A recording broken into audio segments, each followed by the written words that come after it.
Firstly बहुत बहुत congratulations. Netflix पे ट्रेंडिंग होने का मीन्स कुछ अलग ही बात होती है। नेटफ्लिक्स सभी पसंद करते हैं, लेकिन ऐसा शो जो सभी को पसंद आए। कल हम बात कर रहे हैं रायना नायडू की, आपके काम को इतना सराहा है लोगों ने कि ट्विटर पे हम देख रहे हैं इतने कमेंट्स है। क्या आप कहना चाहोगे? नहीं, सबसे पहले तो thank you because when you take 2 years किसी चीज़ को बनाने में 2 लंबे साल लग गए हों तो थोड़ी सी एंग्जाइटी हो जाती है उसके रिलीज़ के वक्त कि कैसा लगेगा ऑडियंस को। हाइप हो जाती है आप ही के दिमाग में, पर वो चीज़ बाहर आती है और फिर ऑडियंस उसकी छोटी छोटी बारीक बारीक पॉइंट्स नोटिस करती है। आपको हर पहलू के लिए कॉम्प्लीमेंट्स आते हैं, मैसेजेस आते हैं, इंडस्ट्री के लोग फ़ोन करते हैं, देश के बाहर से फ़ोन आते हैं। So that this is the biggest award. वो 2 साल की मेहनत अब लग रहा है कि हाँ, it was all worth it. फिर साथ ही गौरव, जब पहले पता चला कि ऐसा कुछ प्रोजेक्ट है और भी इसमें कई किरदार है जो आपके साथ काम करने वाले हैं, पहला रिएक्शन कैसा था? स्पेशली हम कोई भी स्टोरी के लिए यूं ही यस तो नहीं बोलते। What was your take on that? एक सुपरस्टार, देश के सबसे बड़े सुपरस्टार का किरदार था। अम, कहानी कहानी का मेन क्रक्स प्रिंस है। राणा और उनके फादर की कॉन्फ्लिक्ट की कहानी है, और राणा और उनके फादर का कॉन्फ्लिक्ट प्रिंस की वजह से है। तो मेरे हिसाब से वो एक ट्रायंगल था जिसके जिसका वो तीसरा हिस्सा हम थे। अ, और किरदार में ऐसे अनबिलीवेबल से शेड्स और मौके थे as an actor to explore them, and also कि वो किसी तरीके से एक बारीक परफॉर्मेंस के पॉइंट ऑफ व्यू से ऑडियंस के सामने रखे जाएं। बहुत बार जब हमें कुछ कहना होता है किसी किरदार के लिए तो उसके बारे में एक सीन होता है, डायलॉग होता है, तो हम उस डायलॉग के ज़रिए ऑडियंस को कहते हैं। इसमें ऐसा नहीं था। इसमें आप डायलॉग के ज़रिए कुछ और कह रहे हैं, बट उस डायलॉग से पहले, उसके बाद या उसके बीच में कुछ ऐसा कहते हैं, कुछ ऐसा करते हैं कि ऑडियंस को चार और बात समझ में आती है। तो this challenge was the most exciting apart from the prominence, apart from the glamour, the fact that ये एक बहुत परफॉर्मेंस के पॉइंट ऑफ व्यू से एक बहुत चैलेंजिंग पार्ट था। मेरे लिए वो सबसे एक मज़ेदार चीज़ थी, सबसे अट्रैक्टिव चीज़ थी। तो राणा और रघुपति के साथ काम करके कैसा रहा अनुभव? साथ ही अभिषेक बैनर्जी का भी एक अलग ही हमने ट्विस्ट देखा है इसमें, जो उनका लुक हमने पहले कभी नहीं जी, देखा था। जी। राणा के साथ तो बिल्कुल यारों वाली दोस्ती हो गई, अ, जैसे लड़कों में हो जाती है। हम लोग बहुत सारे नाइट शिफ्ट्स लगातार शूट कर रहे थे, और बहुत सारी बातें और बहुत सारी मस्ती, और उस मस्ती मस्ती में जो क्रेज़ी परफॉर्मेंस मुझे देनी थी वो मैं और आसानी से दे पाया क्योंकि मेरे आसपास का माहौल वैसे भी वो मस्ती वाला था। उस परफॉर्मेंस में थोड़ा सा पागलपन, थोड़ी सी एक्स्ट्रा हंसी, और वो बीच वाले लेयर्स जिनकी मैंने बात की, वो सब डालना मेरे लिए थोड़ा आसान हो गया क्योंकि राणा के साथ उतना अच्छा एक कंफर्ट जोन और एक दोस्ती हो गई। वेंकटेश सर का नाम ज़रूर लेना चाहूँगा बिकॉज वो और भी सीनियर और रिस्पेक्टेड एक्टर हैं, और मैं थोड़ा सा हेजिटेट कर रहा था कि यू नो उनके साथ कितना कंफर्टेबल मैं हो पाऊँगा या नहीं। बचपन से उन्हें देखा है, और इतना पसंद किया है, और इतने लॉयल हज़ारों करोड़ों फैंस हैं उनके। तो मुझे नहीं पता था, बट वो और भी एक प्लेजेंट सरप्राइज़ रहा मेरे लिए बिकॉज़ उनके साथ तो एक बिल्कुल अपने वाली एक रिश्ता बन गया। मैं एक लो फेज़ में था उस दौरान, और उन्होंने वो भांपा, मुझसे पूछा, मुझे गाइड किया जैसे कोई अपना बड़ा करता है। अ, मेरे साथ अपनी स्पिरिचुअल जर्नी शेयर की, और काम को भी बहुत इनकरेज किया जो भी मैं सेट पे कर रहा था। सो हर पहलू से एक इतना इनकरेजिंग वार्म माहौल रहा दैट आज अगर परफॉर्मेंस की तारीफ हो रही है तो उसमें कहीं ये भी बहुत बड़े फैक्टर्स हैं। गौरव, जैसे ही हम सीरीज देखना शुरू करते हैं बैक टू बैक, फर्स्ट जैसे ही एपिसोड देखा उसमें कुछ अलग, सेकंड में देखा कुछ अलग, मीन्स कहीं ना कहीं ऐसे दिलचस्पी आती है कि क्या है, किसने किया है, कैसे किया है। अगर आपसे पूछा जाए, अगर इस पूरे एपिसोड्स में जितने भी हैं उनमें से सबसे बेस्ट पार्ट आपके लिए क्या था, और बेस्ट अनुभव आपके लिए क्या था कि ये फर्स्ट टाइम आपने एक्सपीरियंस किया और ये आप बैक ये टू बैक करना चाह रहे हैं? ये मेरा सबसे ज़्यादा नशे में धुत रोल है। मैंने थिएटर परफॉर्मेंस की थी जिसमें मैं देवदास बना था। पर उसमें ये सुरूर नहीं था जो प्रिंस का है। अम, इस अय्याशी, इस नशे के पीछे क्या का वो अकेलापन, अ, वो वो मुखौटा जो उसको ज़िंदगी दुनिया के सामने रखना पड़ता है, अ, वो दिखावा जो वो हमेशा करता है, और फिर वो रियल इंसान जो वो सिर्फ़ उस बच्चे के साथ रहता है।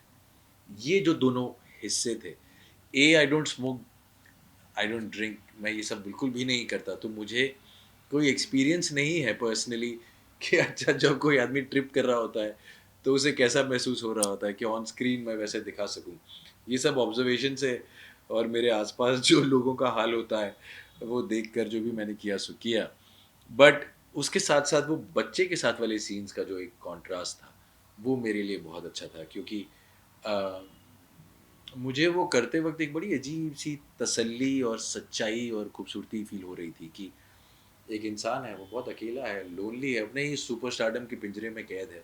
दुनिया के सामने ये अय्याशी और खुशी का दिखावा करता है, असल में बहुत अकेला है। और उस इंसान के पास जब ये छोटा-सा बच्चा होता है उसका, तो वो कैसा होता है? तो वो कितना सिंपल है, कितना खुश है, कितना प्योर है। ये मुझे जो फ़ीलिंग हो रही थी करते वक़्त, उसमें ये सबसे खूबसूरत हिस्सा था। मीन्स कहीं न कहीं ये किरदार 2 स्टोरीज़ को पोर्ट्रे कर रहा था। एक जहाँ जहाँ पे एक बॉन्ड होता है बच्चे के साथ, और एक जगह होता है दूसरा जो आपका एक अलग ही उसमें कहीं न कहीं आप अपने आप को हाइड करने की कोशिश कर रहे हो, लेकिन नहीं पता चल रहा, राइट? एज़ वेल एज़ हम ये भी पूछना चाहेंगे किस तरीके के आप कैरेक्टर्स आप पसंद करते हैं? क्योंकि कहीं न कहीं हाल ही में हमने कुछ ऐसी भी बातें सुन रहे थे कि टॉलीवुड के जितने भी स्टोरीज़ होते हैं, लोग ज़्यादातर वो पसंद करते हैं more than Bollywood. So what's your take on that? किस तरीके के किरदार आप पसंद करते हैं? देखिए, सबसे पहले तो ये कह दूँ कि मुझे ये बॉलीवुड, टॉलीवुड बिल्कुल पसंद नहीं। ये सब हमारे देश की फ़िल्में हैं, और मैं छाती ठोक कर ये बात कहना चाहता हूँ कि ये मेरे देश की फ़िल्म है। अब अगर कोई फ़िल्म ऑस्कर तक जाती है, वहाँ पर उसके एक्टर्स खड़े हैं, हमको इज़्ज़त मिल रही है, तो क्या हम वो प्राइड फ़ील नहीं कर रहे? क्या वो इज़्ज़त हमारे देश को नहीं मिल रही? सो ये डिमार्केशन मुझे थोड़ा-सा सिली और स्टूपिड लगता है हमारे देश में। इतनी सारी लैंग्वेजेज़, इतने सारे प्रदेश, एक ही रिलिजन में भगवान का नाम बदल जाता है। दाल और चावल का स्वाद बदल जाता है हर 200 किलोमीटर में। सो हम क्या बात कर रहे हैं? तो ये कंपैरिज़न कि हमारी यहाँ की फ़िल्म और वहाँ की फ़िल्म, ये स्टूपिड है, और ऐसा सोचना बिल्कुल डिस्करेज करना चाहिए हम सबको मिलकर। हमारा कॉम्पिटिशन सिर्फ़ बाहर वाली फ़िल्मों से होना चाहिए, वो यहाँ आती हैं और बिज़नेस करके जाती हैं, और हमारा कॉम्पिटिशन सिर्फ़ उनसे होना चाहिए। अ, ये तो उल्टा मज़े की बात है कि हमारे यहाँ आप हिंदी में भी बना सकते हैं, मराठी में भी बना सकते हैं, बंगाली में, पंजाबी में, असमीज़ में, गुजराती में, कन्नड़ा में, तेलुगु में, मलयालम में, राजस्थानी में, I am sure I am Bhojpuri में, I am sure you are missing out on languages. सोचिए आप कितनी अलग-अलग भाषाओं में फ़िल्में, कहानियाँ बना सकते हैं। ये तो अमेज़िंग बात है। इसको स्ट्रेस या कॉम्पिटिशन की तरह नहीं लेना चाहिए, इसे एक हमारी ही रेंज की तरह समझना चाहिए। अम, तो अम, ये तो वो बात हुई जो मैं पहले ही क्लियर कर देना चाहता हूँ कि मैं इस तरीके से सोचता नहीं। तो फिर एज़ एन एक्टर आपके लिए, आप अगर इस नज़रिए से देखें, तो दरवाज़े और खिड़कियाँ खुल जाते हैं। आप किसी भी लैंग्वेज में, किसी भी प्रदेश में काम करने के लिए ओपन हैं। अगर किसी के पास कोई ऐसी कहानी है, जिस कहानी में उनके पास कोई ऐसा किरदार है, जो उन्हें लगता है कि मुझे निभाना चाहिए, आई एम ऑल इयर्स। लेकिन गौरव क्या चाहते हैं? उनका कोई एक पसंदीदा किरदार जो अब तक नहीं निभाया हो? आई हैव बीन लकी, बहुत सारे किरदार, बहुत सारे रूप मुझे प्ले करने को मिले, एंड येट जब आप वो प्ले कर रहे होते हैं, तो कोई एक नया सुर, कोई एक नया एस्पेक्ट मिल जाता है करते-करते। जब आप उसके लेयर्स में अंदर स्विमिंग कर रहे होते हैं, तो आपको कोई एक नई डेप्थ मिल जाती है, एक नई गहराई मिल जाती है, जो आपने पहले अंदाज़ा नहीं लगाया होता। जैसा प्रिंस के साथ हुआ। शुरुआत में इतने लेयर्स नहीं, डिफाइंड नहीं थे, पर वो करते-करते वैसे हो गए। और मैं जल्दी से अपने दोनों डायरेक्टर्स का नाम ले लूँ, करण अंशुमन और सुपर्ण वर्मा, जिन्होंने एक तो खूबसूरती से लिखा, प्लस फिर मुझे वो सारी पागलपंती करने दी। So thank you. कहना मुश्किल है कि वो कौन-सा ऐसा रोल होगा जो मैं करना चाहूँगा, बट अभी करने को बहुत बाकी है। अ, ये तो मतलब वो आइसबर्ग का टिप था। हमने एक बड़े प्लेटफॉर्म पर पहली बार दिखाया है कि देखिए हम ये सब कर सकते हैं, नाच गा भी सकते हैं, थोड़ा सा एक्शन भी कर लेते हैं, देखिए थोड़ी बहुत एक्टिंग भी कर लेते हैं और दिखने में भी ठीक ठाक हैं। So you know, look at us in a different way and give us different roles. As an actor, that's what you want. आप ये चाहते हैं कि कुछ ना कुछ मुख्तलिफ आपके इससे आता रहे और आप ऑडियंस को लगातार सरप्राइज करते रहें। अगर कल किसी को मिमिक करना हो मुझे, तो उसे मुश्किल हो जाए कि गौरव की कौन सी परफॉर्मेंस से मैं चुनूँ। वरना क्या हो जाता है कि आप एक ही तरीके के सुर में बात करते रहते हैं एज एन एक्टर और फिर अपने ही स्टाइल के पॉपेट बन जाते हैं। तो मैं बहुत कॉन्शियसली अवेयर हूँ इस बात का कि 10-15 साल हो गए हैं मुझे काम करते करते और अब अ, जो मैंने आज तक किया मुझे उससे कुछ अलग करना चाहिए, अलग साउंड करना चाहिए, अलग दिखना चाहिए। सो आई एम जस्ट ट्राइंग और फाइनल रिपोर्ट कार्ड आप लोग देते हैं, सो प्लीज़ देते रहिए। यू नो गौरव, सीरीज देखने के बाद ऐसा लगता था कि बहुत कुछ, जब इतने सारे वर्सटाइल एक्टर एक साथ, तो बहुत कुछ एंजॉयमेंट तो हुआ ही होगा ऑन लोकेशन पूरे सेट पे, but any off screen moment which you would like to share with the audience? एक सीन है जहाँ प्रिंस कन्फेस करता है कि उसके हाथ से कुछ गलती हुई थी बहुत साल पहले और नागा नायडू को वेंकी वेंकी सर को बताता है कि वो उस गिल्ट में मरा जा रहा है, वो पूरी दुनिया से छुपाता है, बट वो गलती जो उसके हाथ से हुई उसकी वजह से वो बिल्कुल खुश नहीं है, वो माफ़ी मांगना चाहता है। और एक बार ये गिल्ट उसकी छाती से उतर जाता है तो एक छोटा सा मोमेंट था जहाँ पर लिखा ये हुआ था कि वो एक फिल्म की कहानी, एक सीन नरेट कर रहा है और वो दोनों मज़े से सुन रहे हैं। And I remember Suparn direct कर रहे थे हमें और उन्होंने आके कहा कि मैं इमेजिन कर रहा हूँ कि इसकी छाती से ये बोझ उतर गया है, अब ये दोनों इतने खुश हैं कि वो सोफे पे उछल उछल के नरेट कर रहा है। और अभी 2 मिनट पहले वो रो रहा था तो मैं ऐसे सोच रहा था कि ऐसा क्या होना चाहिए कि वो ऐसे सोफे पे उछल उछल के नरेट कर रहा है। सोफा भी बहुत ऐसे बाउंसी था, सो आई वाज थिंकिंग कैसे होना चाहिए, कैसे होना चाहिए। सो ऐसे ही मैंने कुछ कहानी बना ली और कुछ लिखी थी, कुछ मैंने बना ली, कुछ ऐसे साउंड इफेक्ट ऐड कर दिए, कुछ करके वो सीन बनाया। और एक टेक में वेंकटेश सर इतना मज़ा आ गया उनको, इतनी खुशी हो गई उनको कि वो बस खड़े होके नाचने लगे और फिर मैं भी नाचने लगा। फिर उन्होंने मुझे हक कर लिया, फिर उन्होंने मुझे चूम लिया। तो वो सारी शायद मेरे पास किसी फ़ोन पे रिकॉर्डिंग पे होगी, शायद मैं डालूँगा कभी किसी स्टेज पर। वो शो में आपको देखने का मौका नहीं मिला। तो I am just telling you that ऐसे मज़ेदार मोमेंट्स होते रहते हैं जब आप प्रिंस जैसा एक मज़ेदार कैरेक्टर निभाते हैं जिसके इतने शेड्स हों।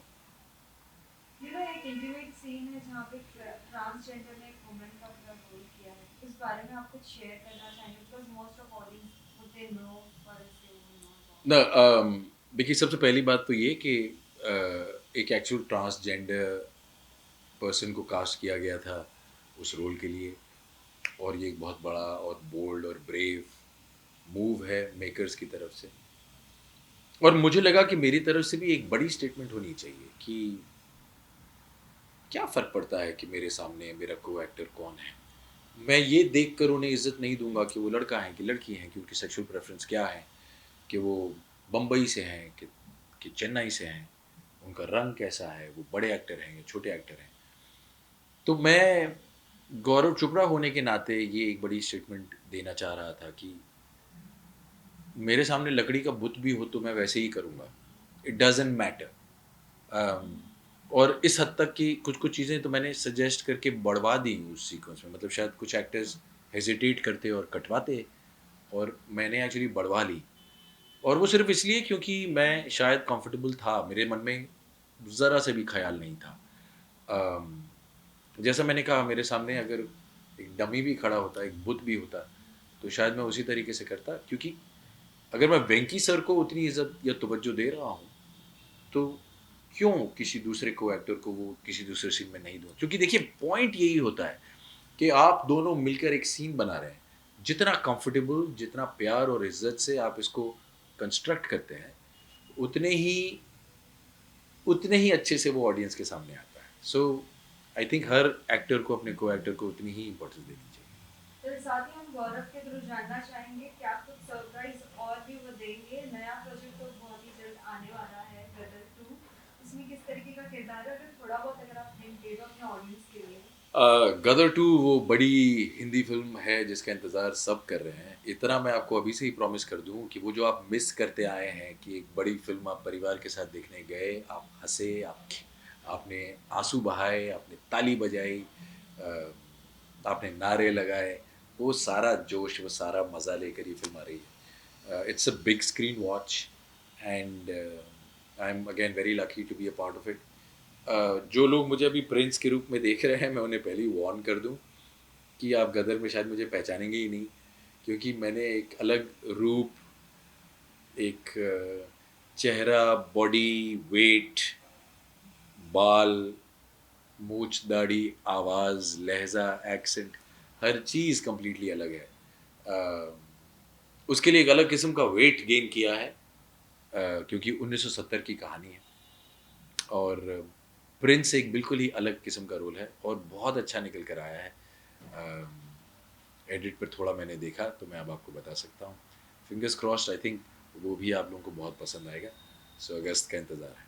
फिर लास्टली सभी फैंस के लिए क्या कहना चाहेंगे? इतने अच्छे अच्छे कमेंट्स आ रहे हैं बैक टू बैक, वो आपके काम को इतना पसंद कर रहे हैं। नहीं, thank you, thank you, thank you, because एक सच्चे दिल से थैंक यू कहने का मौका होता है जब ये कैमरा मेरे सामने है और कैमरे के ज़रिए मैं आप लोगों तक पहुँच सकता हूँ। आप तक जो आप देख रहे हैं वो। Thank you.